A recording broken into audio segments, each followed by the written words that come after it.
Hey lovelies, as requested not once but twice, I'm going to show you how I make my shrimp mac and cheese. You're going to need a pack of raw medium-sized shrimp, or if you prefer small, that works too.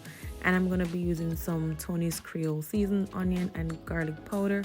So this is basically what I have in this container here, and I don't normally measure my seasonings. I just throw and taste as I go along. So if you're going to be doing this, you can just season to your liking. I like to properly coat my shrimp with the powder seasonings, and then I'm just going to let it sit for like 2-3 minutes, and you're going to cook it on each side for a minute the most, or a minute and a half the most, because keep in mind you're going to put it in the oven, so you don't want to overcook it for it to be too rubbery. I'm preparing my pan to cook the shrimp, so I'm going to add a tablespoon and a half of butter along with some olive oil.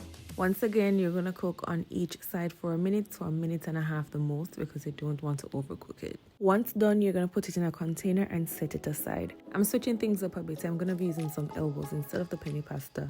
And you're going to boil that for around 7 to 8 minutes. And then I'm going to be using some crushed pepper, parsley flakes, my good old all-purpose, and some smoked paprika, along with this breadcrumbs to bring things together. So in the pan that I had cooked the shrimp in, I'm gonna add some flour to it, then add a little milk because I didn't have any heavy cream on hand, so I'm using milk. And the flame should be low all while doing this.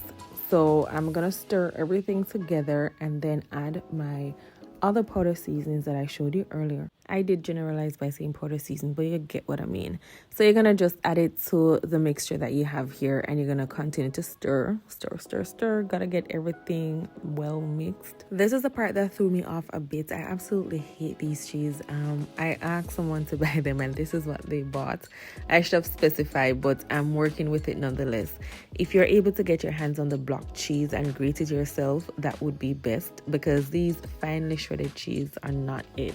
I am also going to add some cream cheese to the mixture as well, and I'll put a list of all the items I use or I normally use to make this in the description box below, so feel free to check that out because it will come in handy. The type of cheese you use will greatly affect the outcome of the surface of it, or the crust I should say. So this is not going to have a thick crust, it's just going to be kind of blah, but again, we're working with it.